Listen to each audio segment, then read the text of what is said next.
Now, without any further delay, coming to tonight's session on innovation frameworks and product management. Let me give an introduction to our acclaimed and admired speaker for tonight, Mrs. Jayasree Iyer.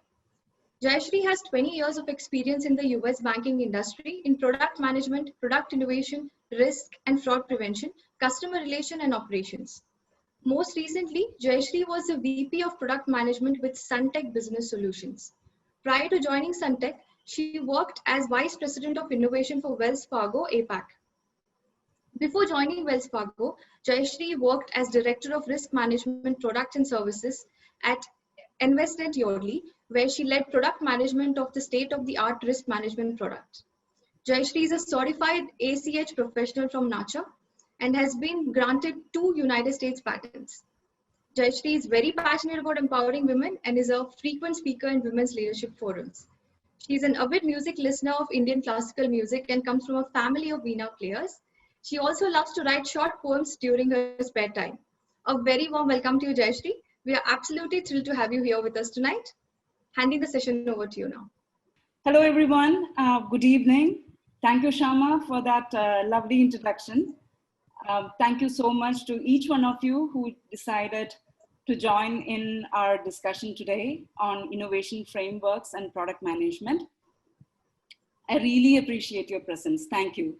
So I'm super excited to share my understanding, the experiences and knowledge that I have gathered through these years with you. And let me go ahead and share my screen. Just a second. All right, so our focus of the discussion until we reach the top of the hour today is going to be around innovation frameworks, how to apply them, how to innovate systematically, and finally, the most important thing, how to tell your innovation story to the rest of the world so that they can see it the way you want them to see, understand and appreciate the nuances and uniqueness of your idea or solution as it is meant to be. So let's start by looking at why innovation matters now more than ever. As we all know, companies do rely on innovation as a means to grow and prosper. The survey conducted by Product Development Management Association shows that products introduced in the last 5 years contribute to 30 to 50% of the revenues. This number is particularly higher in high-tech industries and probably lower in services industries. So I want to highlight to you about 2 very important trends that I think are really important for organizations today as we talk about innovation. Let me tell you the story that my professor, Sarah Beckman from Haas School, narrated when she was explaining this concept to me. First, I'm going to tell you a story which was published in the book called The Race Against the Machines by a couple of MIT faculty members. The authors have done an exceptional job in helping us understand the magnitude of change that is facing us. So this is the story of Sessa. Sessa, according to legend, invented the game of chess. As a reward for inventing the game, he asked the king that he be rewarded a chessboard of rice. He told the king he will have 1 grain of rice in the first square, 2 grains in the second square, 4 grains on the third, and so on. The king, not really extrapolating much beyond what he heard, readily agreed as the request seemed to be very modest to him. So at the end of the first row of the chessboard, Sessa will get 128 grains of rice, which seems modest. King asked his people in the court to do the extensive calculation to see how much rice was needed to fill the last square on the far side of the chessboard. People came back and showed the calculation to the king.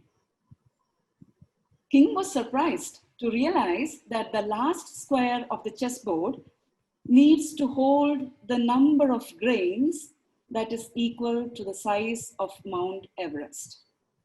So how is the story related to the trend that I promised I was going to talk about?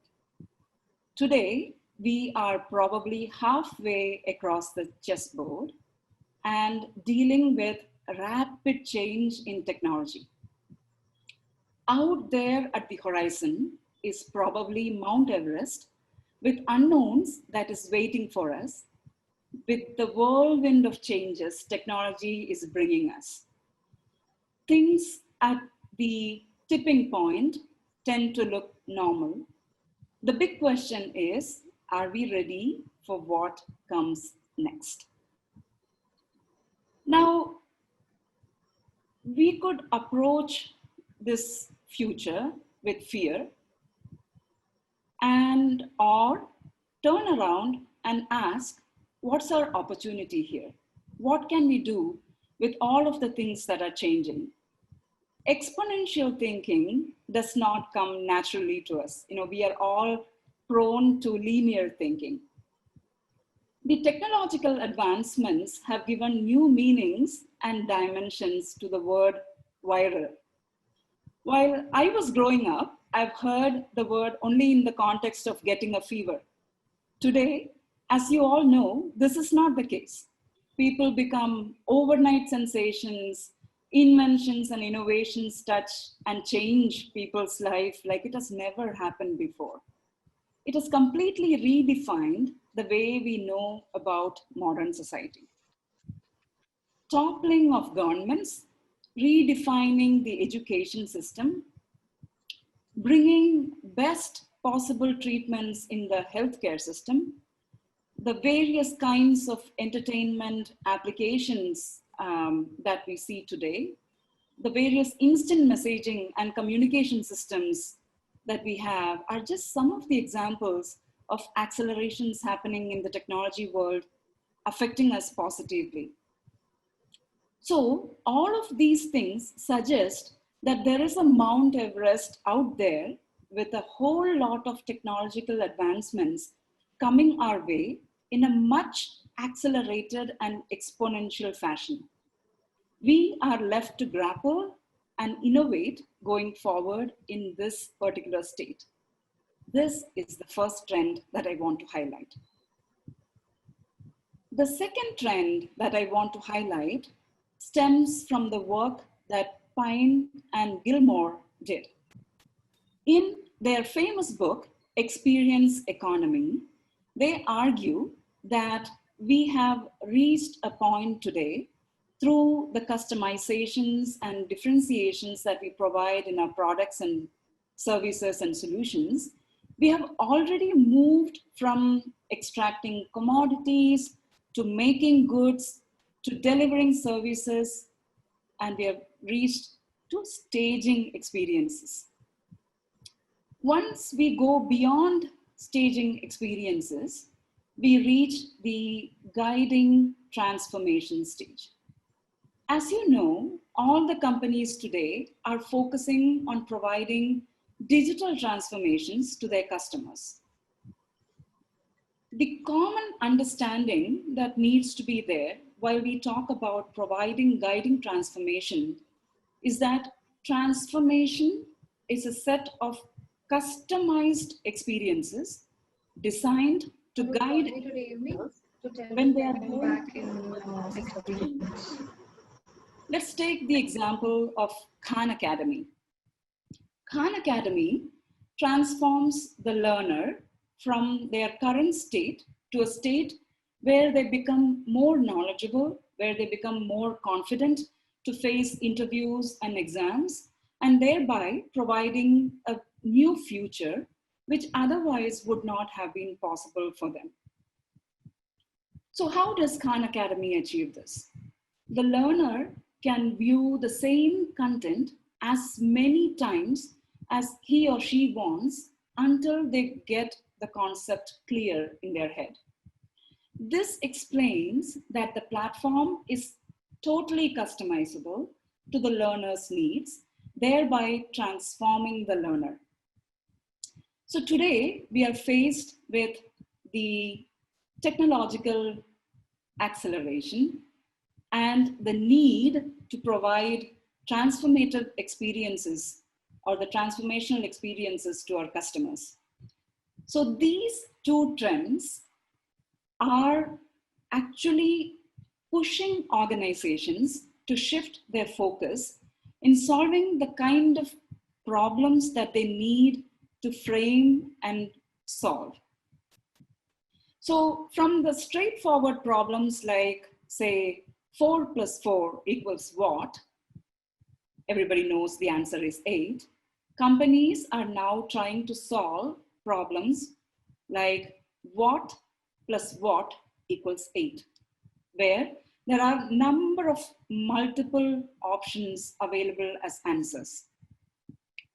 So we typically classify these kind of problems which has multiple right answers to it as wicked problems. These wicked problems are characterized by volatility, uncertainty, complexity, and ambiguity. So innovation is about the ability to take on these VUCA problems, to fight with them, to understand them, and to creatively come up with future scenarios and ways of dealing with them. So what are we going to do as part of our discussion today is to look at framework for this innovation, tools and techniques that can help us to come up with multiple solutions to any wicked problem that we want to solve, and that can also help us to innovate and solve customer problems in multiple different ways. So we may ask, what is at the heart of innovation? So what lies in the heart of innovation is our ability to frame and reframe the problems and the opportunities. By actually seeing the problems in different perspectives, it enables us to come up with different solutions. Let me take you through an example to understand this better. Let's look at the 2 vacuum cleaners, which is used for cleaning, how they redefined or how they reframed the cleaning problem. So if you look at the Dyson vacuum cleaner on the left and the Roomba by iRobo on the right, you can see that the 2 organizations have perceived the problem of house cleaning in 2 different ways. Dyson, on one hand, needs to be handled by a person. Literally, somebody needs to use the vacuum cleaner. It needs to be plugged into a power source while you're vacuuming. And Dyson says that we believe in sucking up as much dirt from the floor and hence provide an exceptionally clean house. Roomba, on the other hand, came and said the story that, hey, our vacuum cleaners can detect edges and stairs. It is wireless. It does not require human supervision or human intervention while cleaning.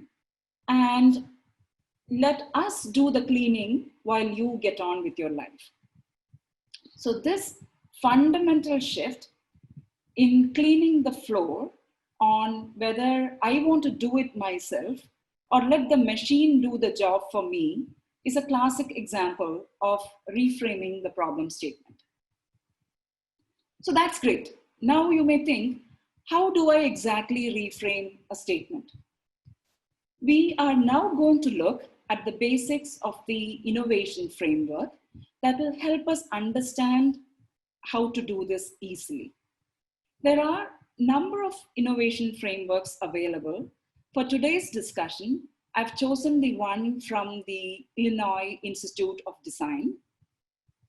This is a model that toggles between analysis and synthesis, that is between asking why and asking how, and it toggles between operating in the concrete world and the abstract world. In the concrete world, we are living amidst data and experiences, and in the abstract world, we are living in our heads with our assumptions. All right, so let me now take you through the core elements of the innovation cycle and the process of really framing and reframing the problems. We are starting with the lower left-hand corner of the quadrant. This is the world of asking why. Again, this is in the concrete world of asking why. And in order to explain this, I would like to tell you the story of fish and water. One day, two little fishes were swimming by.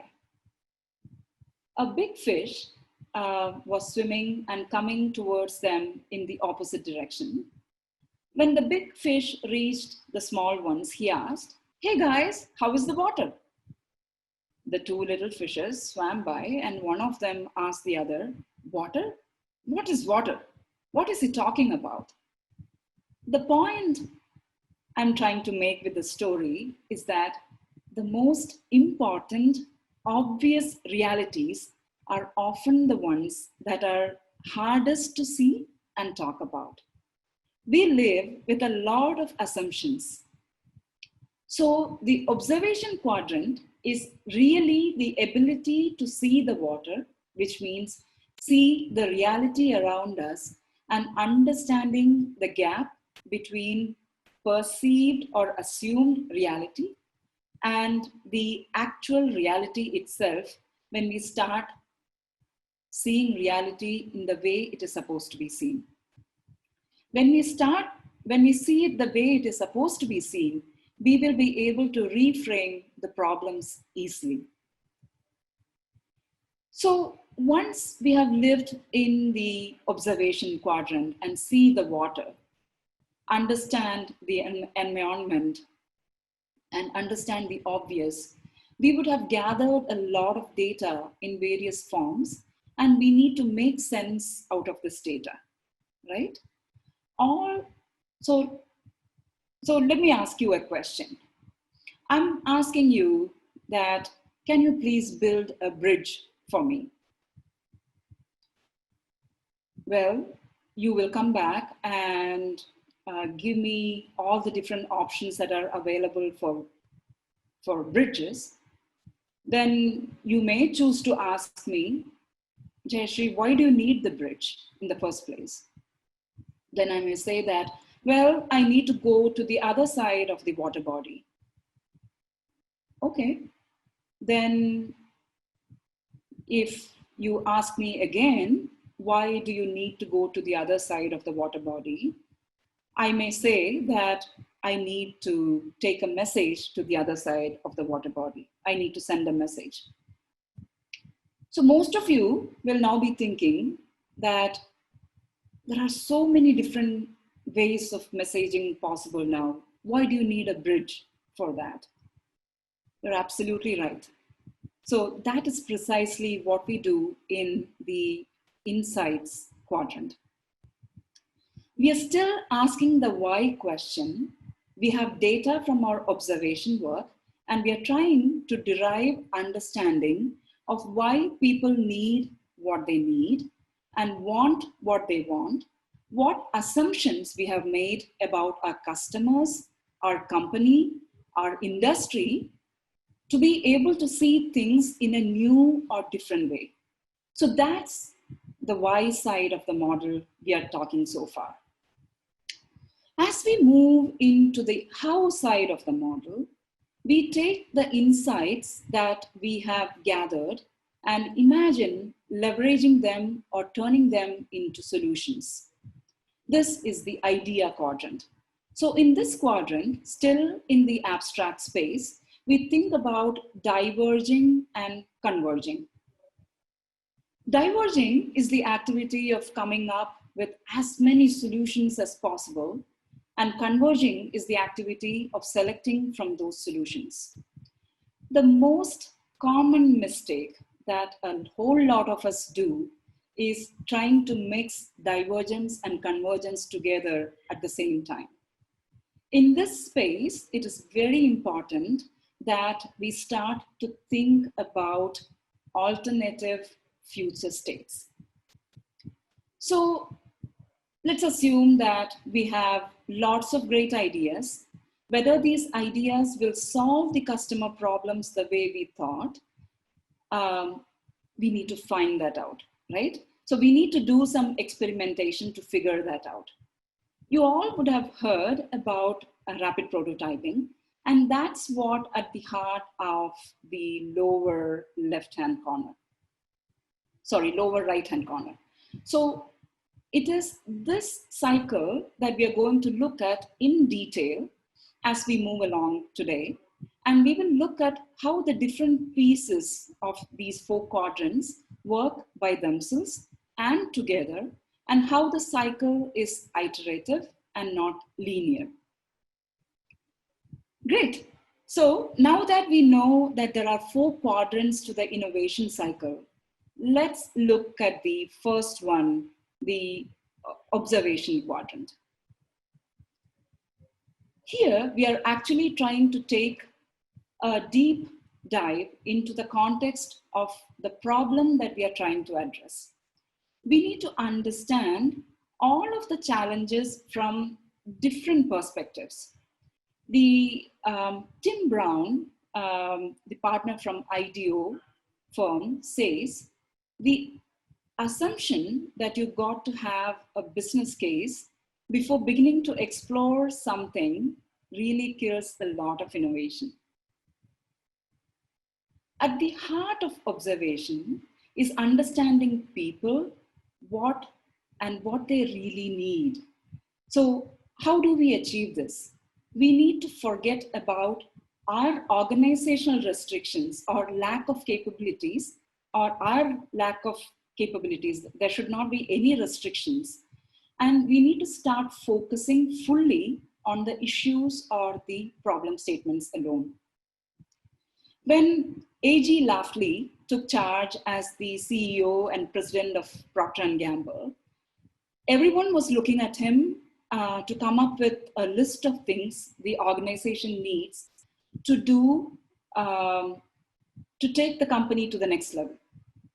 What he did instead was to sit with almost every employee. He observed them. He understood and prioritized the existing problems, not the way he wanted to see it, but the way the organization is seeing it, so that the actions can be taken collectively.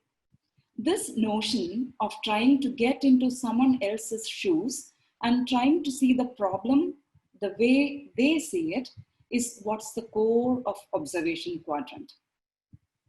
Further, if we think, what are we trying to learn when we do the observation work, it is that observation helps to understand the needs to the levels of use, usability, and meaning. Let me give you an example. Imagine a rural village in India where women gather around and sing folklores and also grind a lot of wheat to make atta. So if we were to look at the needs of these women, we can see that, as I said before, there are 3 levels of the needs. One is the use, the usability, and the meaning. When the explicit need is that there needs to be an efficient process to make atta. At the most basic level, there needs to be a use-based need. So in this case, the explicit need is that the task, what is the task that needs to be solved, what's the work that needs to be done, etc. In this case, one could argue that the women need wheat to grind, atta or the flour, and food that they make out of this atta to feed their families. So all of these are use-based needs at different levels. The next step is the usability, which is access to the use of the solution. In this case, it could be pure ergonomics because the women need to bend over to make the atta, and the cognitive sense as well as to how the machine needs to be used. The need at the meaning level actually talks about the cultural nuances, the emotional resonance, and the expectations. To understand the needs at the meaning level, let's assume that we are talking to these women and we are asking them to explain to us how does their typical day goes by. What is it that they are doing while they are grinding the wheat to make atta, to make food. So this is what we heard. They said, this is a hard, time-consuming job for us. We sit and pound wheat, we gossip, and we scold the children who are playing nearby, and we then make food for our family. The children playing nearby can hear our stories and our songs, and to pass time, we tell stories and sing the songs of our people and how we live in this world. So if we look at the meaning level, it actually talks about the cultural nuances. And so not only are they making atta from wheat, they are also imparting education through stories and songs to the children playing nearby. This is what is hidden inside the needs at the meaning level. So we see that observation helps us to understand the needs at the use, the usability, and meaning levels. They also help us to understand the intangible attributes, the broader context, and desired outcomes. So Tom Kelly, the leading innovation speaker, says that you can actually make people feel like they are heroes if you take time to observe the way they are interacting with your product. So this notion of making people feel like heroes is only possible if one understands what would make them feel like heroes, what do they care about, and what matters to them, and design solutions that can cater to this particular need. A specific tool that you can use for observation is ethnographic interview. The beauty of this tool is that this can be used internally and externally. We are all used to fact-based or data-based interviews and conversations. Ethnographic interview is completely focused on people's feelings or emotions, their needs, their wants. One way to look at the ethnographic interview and how to go about it is to follow the framework that McKinsey and Company came up with. It's called the duet. The D in duet stands for differing your own agenda and judgment as you enter into a conversation with the interviewee. Try to shift your mindset so that you can step into their lives. Let me give you an example. Different groups of students were observing people doing various transactions in ATM. And they observed that most of them, after finishing the transaction, printed the receipt, looked at it, crumbled it, and put it right in the dustbin. They were thinking, this is really stupid. But when they spoke to people and asked them why are they doing what they are doing, they were able to understand that there is a lack of trust, and the people needed confirmation that the action has actually happened through the ATM machine. So the printed receipts actually provided them with that confirmation that they needed.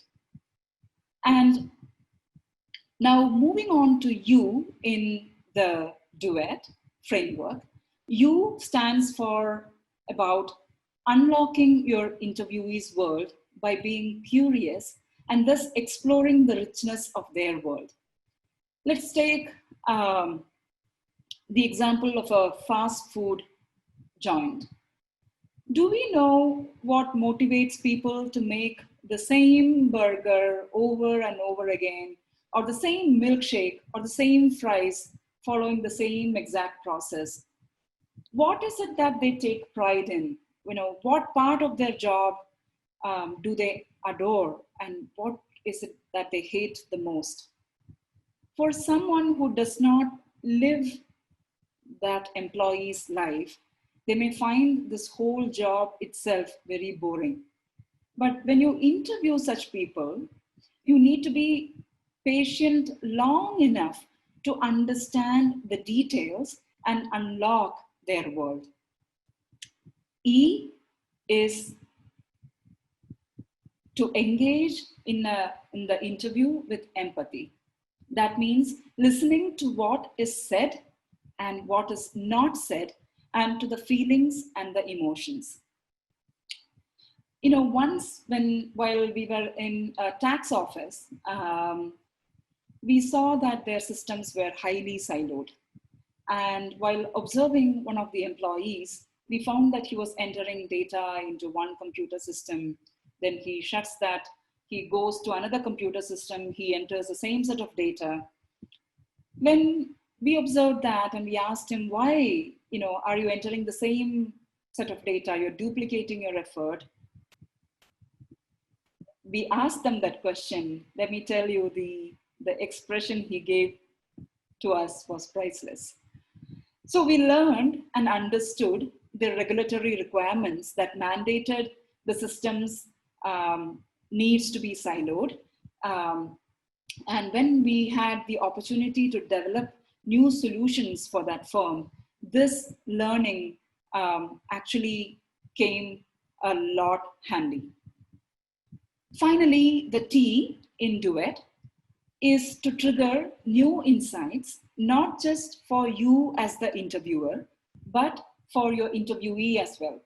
So once in an interview with a couple about solar panel installation on their roof, one of the couple was not convinced about ROI, and the other was saying, I want to do it because I want to be part of being the larger good. So as a result of this unreconciled difference, the solar panel is still not installed on the roof. Here, the interviewer got the new insight on how to approach a couple when both their decisions matter.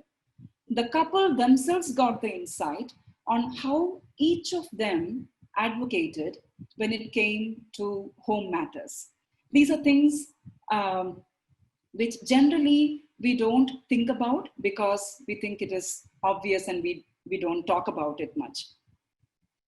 So here are a few quick tips for unlocking your interviewee's world. You can ask,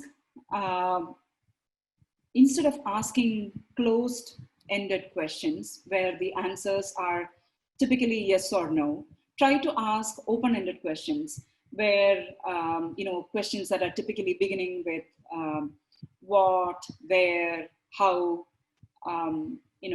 tell me about, a situation like that. So with closed questions, what happens is we only get specific information, and with open-ended questions, it leads to a broader set of potential paths and options for the dialogue.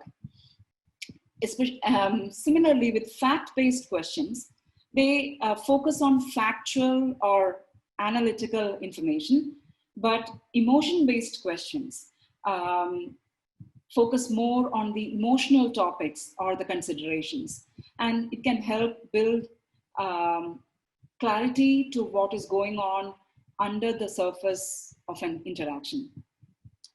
Now, the problem-oriented questions versus future-oriented questions. Problem-oriented questions actually tend to focus on what has happened in the past. It is often focused on undesired, negative, or challenging outcome, and it focuses discussions on specific issues or topics. Future-oriented questions, on the other hand, inquire about what could be possible in the future or what has worked well in the past that can be taken forward to the future. So future-oriented questions helps to unlock energy, it helps to unlock ideas, creativity, and it actually can shift emotional state to be more positive. So ethnographic interview is not the only tool for conducting observation, but this is the most powerful tool for conducting observation. Let's now move into the second phase of the innovation cycle, which is generating insights. So we would have collected a lot of data through our ethnographic interviews. So what do we do with this data? We need to find things that are not obvious in the first place. We need to look for patterns and create hypotheses as to why those patterns exist. And finally, we need to make sense of these contradictions that you see in your data. So there is a video called Powers of 10. I highly recommend you to take a look at this video called Powers of 10 when you get a chance. That video portrays it very clearly that problem can be looked, or a problem statement can be looked at many different levels. So this classic example is what is at the heart of generating insights.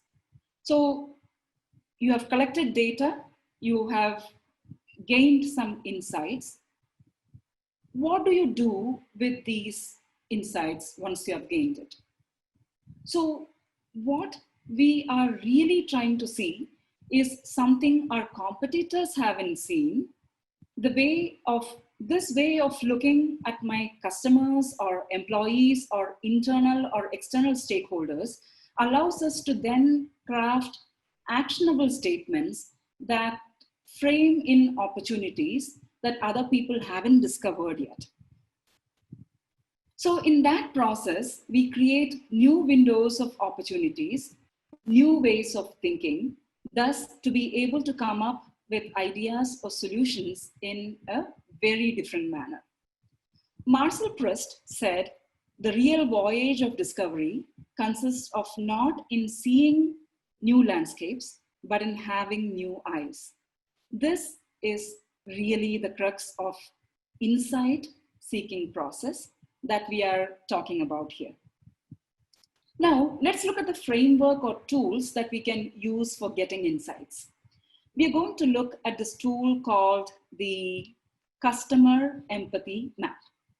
Customer Empathy Map identifies what your customers say and do, which is this say and do is as you're observing them, what do they literally tell you and what are they doing? What they hear, meaning who is influencing them, who is talking to them, what is going on around them? What do they see, which addresses the environment in which they are sitting? And finally, what do they think and feel, which often is associated with the body language and behavior that you notice when you're having the conversation with them. Let me give you an example. So assume that you need to come up with a solution for teenagers to focus on their studies. So especially in this current state where all the education is online, there is a lot of distraction and children find it difficult to focus. Assume you are given a task to come up with a solution that will help children to focus on their studies. So let us go through the customer empathy map for teenagers in an, upper middle class affluent community. Under what they say and do, you can see that those children already have a comfortable life, their own room probably, a good house to stay, many different kinds of internet devices, access to internet and websites and social media platforms. They say they will study well and score great grades. In fact, most of the time is spent on social media, chatting, etc. What is it that they are hearing? They are at a very vulnerable age where they get crushed by peer pressure. The rebel attitude, the ability to push parents and teachers, heroic deeds done by their friends. Depending on the friends, this impact can be positive or negative. What do they see? They see comfortable life. They see parents working hard. They see that all their needs are taken care of. They see that they're getting compared with other children who don't have such comforts. But what do they think and feel? They think they are not accepted. They think their ways of living and priorities that they are setting are not being understood by their parents. Their approach is radical. Finally, they feel left out. So in order for you to come up with a solution that will help them to focus, the customer empathy map is a key driver in organizing data, which will help you to think about all the other dimensions of the customer stakeholder's life when you're trying to deal with a particular problem statement. Now, this brings us to the third quadrant, which is the idea quadrant. So we are essentially coming up with a bunch of different ideas, whether those are business model ideas, product ideas, solution ideas, etc. Essentially, all those ideas that can be taken to the customer to get feedback. This helps to see alternative future states, as that's the whole purpose of the idea quadrant. We spoke about two trends in the beginning, remember? Exponential acceleration that technology is bringing us and the transformative experiences that we need to provide to our customers. So in this quadrant, we are looking at how to cope up with these trends and at the same time, how to position our product or solution competitively. So what is the secret of generating ideas? We talked about divergence and convergence, but how do we actually do it? So let's take a look at concept generation first. So we start the concept generation process with some statement starters. What are statement starters? Those are sentences, starters that starts, how can we, or how might we? In what ways might we deal with this, etc. are some examples of the statement starters. So let me give you an example to explain this further. Let us take the case of garbage that we see on the roadside. The way we start would be to ask question, how might we deal with the garbage on the roadside? As I just mentioned, different point of view matters to us. Here, in this particular case, we need to bring in the points of view from a garbage collection standpoint, from a garbage disposal standpoint, how the homeowners are dispensing of their garbages, are they throwing it on the road, how the shopkeepers are dealing with the garbage from their shops, How are people who are walking or traveling on the road? Are they spilling garbage on the road? What is the government doing to stop this? So the way we start the concept generation is by asking the question, is by trying to bring in the different points of view, and thereby collectively solving the problem and generating as many ideas or concepts for a better solution. Linus Pauling once said, the best way to have a good idea is to have lots of ideas. So let's look at how to generate diverging ideas. So the rules are pretty simple. You need to defer your own judgment. You need to strive for quantity.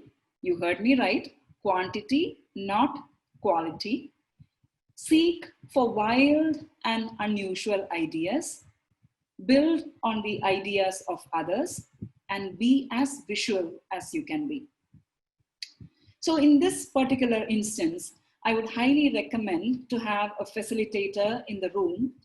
As you know, from experience, we have seen that the most difficult rule to follow and implement is to defer one's own judgment. It's highly recommended to start with silent brainstorming. Here you start off writing your ideas, one per post-it note.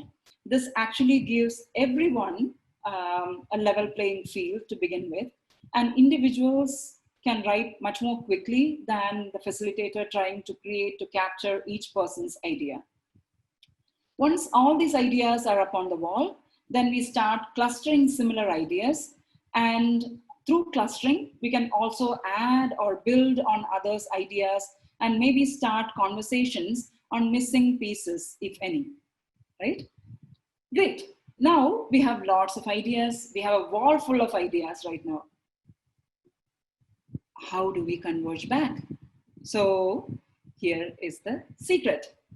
The goal of converging or concept selection is not to select the best concept, but to develop the best concept. Some of the useful tips to remember here are: you need to be affirmative, you need to be deliberate, you need to check each ideas against the problem that you started with. You have to improve ideas by picking maybe pieces from multiple ideas. And finally, you need to consider novelty. Once you converge, again, I'm telling you, the convergence process is not to select the best concept from the wall of ideas that you have, but it is to develop the best concept that can solve your problem statement. All right, we are now ready for the fourth step, which is the experimentation process. The most important mantra here is fail fast as possible. That is the key to your success. This requires that experiments or tests are done repeatedly as many times as possible. And the best way to explain this in a nutshell is through what's called a Marshmallow challenge. Many of you probably already know about the Marshmallow challenge. So in the Marshmallow challenge, what happens is you're given about 20 pieces of spaghetti, a piece of string, sellotape, one marshmallow, and then you're told that you have a set amount of time, maybe like 18 to 20 minutes, to use these resources and build the tallest freestanding structure you can, which will balance the marshmallow on the top. So this is a very fun exercise, and this is used to teach and develop individuals with respect to the attributes of collaboration, innovation, and creativity. The Marshmallow Challenge reminds us that in order for a project to be success, in order for your experimentation to be successful, we need to identify the assumptions we are making in the project and test these early on, and more importantly, often. In the Marshmallow Challenge, individuals naturally assume that the marshmallows are light and fluffy and will easily be supported by the spaghetti sticks. But when building and testing the structure, the marshmallows do not end up being so light. So the question here to consider is how does the success vary while doing this experiment? You know, are business school students doing this better than lawyers, than kindergartners, or architects are better, or CEOs are better? So this is what the results are telling us. So, you know, we are all born with an innate creativity and curiosity. The problem is that as we grow up, we unlearn these natural responses. Instead, we believe that we should be more systematic, rational, and when we face situations such as this, and the challenge results show that it does not actually work so well. Our approach doesn't work well. So please be curious. That's what cultivates creativity.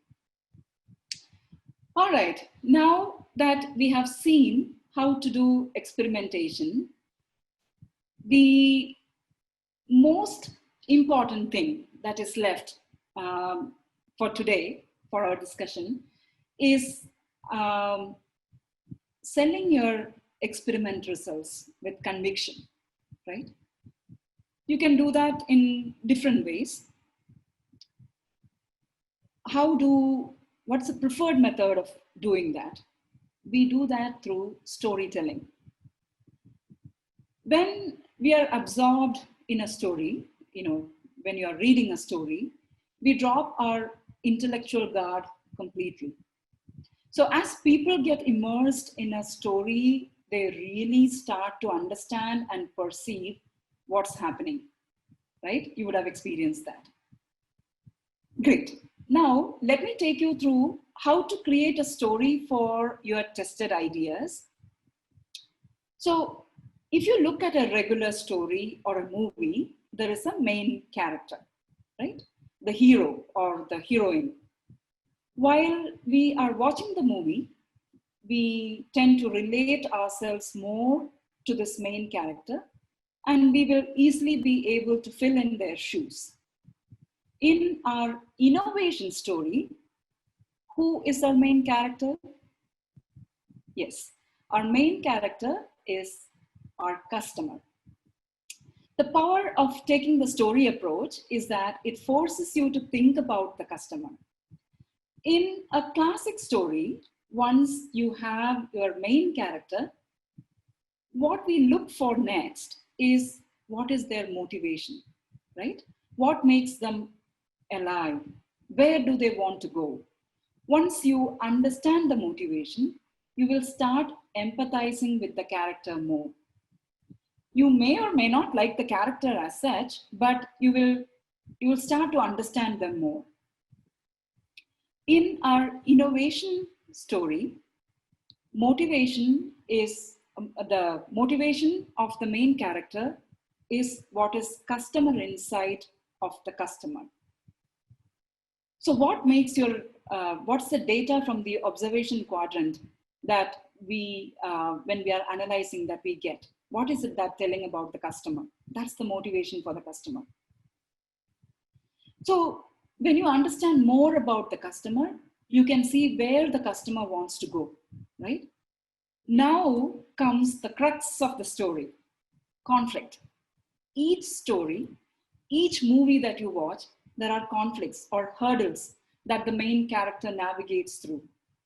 So drawing parallel to the innovation story, we go through the observation, we generate insights, we generate ideas, we do the experiment. And we take all the important aspects from all these 4 quadrants and come up with a very crisp problem definition. So the conflict in a regular story is the problem definition or your problem statement in your innovation story. So if we are not able to clearly identify and state the problem we are going to solve, we'll be all over the place. If there are no conflicts, no hurdles in a movie, what's the fun in watching the movie?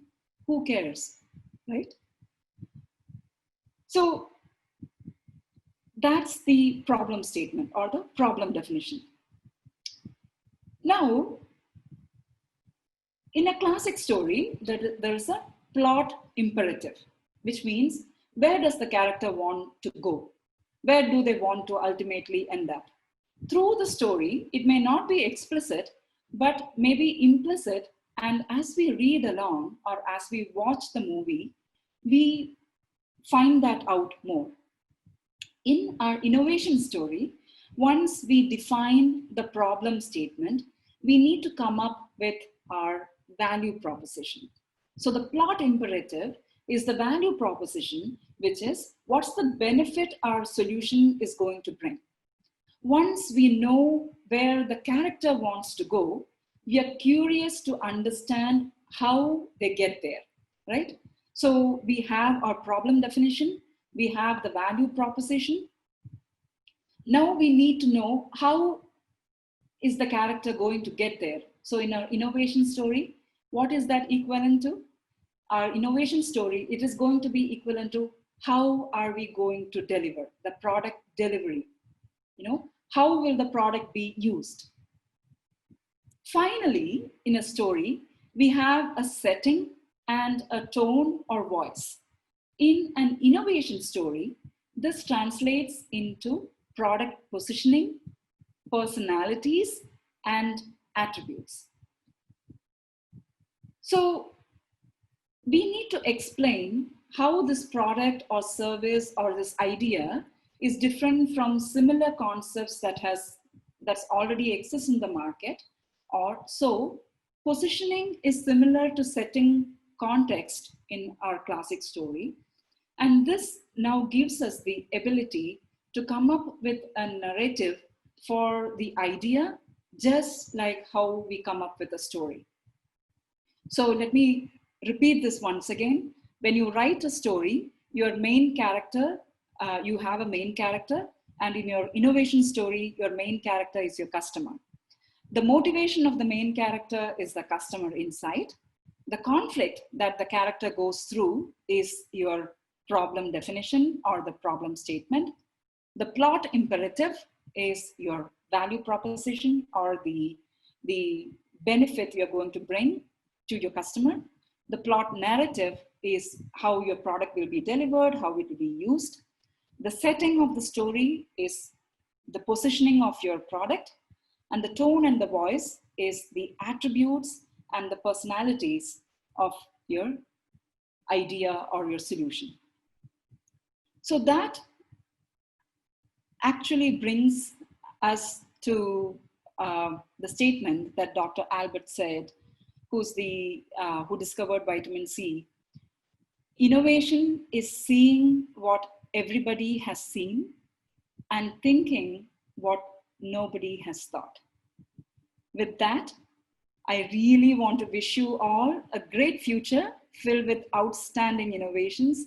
Thank you so much for patiently listening to this conversation. Thank you for the amazing insights, Jayasree. Great content with some very relatable examples. We are almost time, and in view of time, we'll take just this one question in the Q&A section, if you Sure. could see.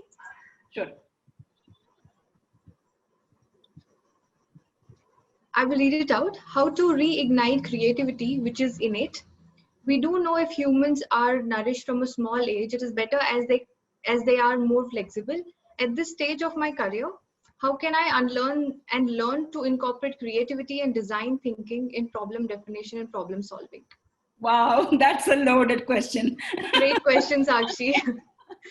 That's an absolutely wonderful question. Thank you for asking that. There is no one right answer to this question. So, our ability to unlearn is something that comes from within. We need to look around and start simplifying our lives as to how can we find joy in things that we find around our house, around in our backyard, around the nature, in the sky, as simple as watching a bird fly. If that is not going to give you happiness, that's not going to give you joy, we really need to look at some absolutely loaded psychological methods to look at revisiting them and start implementing them. Thank you for that, Jayasree. Sure. Well, in view of the time constraints, we will have to come to the end of this session. So thank you, audience, for the participation, and for any further questions. I'm sure we did not take many questions. Apologies for that, but you can connect with Jayasree over LinkedIn or other mediums. I'm sure that's okay with you, Jayasree? Absolutely fine. Thank you so much. Great to have you all. Thank you. Yes. Coming to the end of this session. Jayasree, we have enjoyed having you with us. It has been a complete pleasure. Please accept this certificate of appreciation from the Institute. If you scan the QR code, it will take you to the recording of this session, and we'll be sharing the recording on the YouTube channel as well. Sure. We are grateful for the time and effort you took to share your thoughts and amazing insights drawn from years of research and experience. I believe our audience can definitely benefit from the methods you suggested and get ahead in their career. Thank you so much once again for joining us. Thank you, Shama.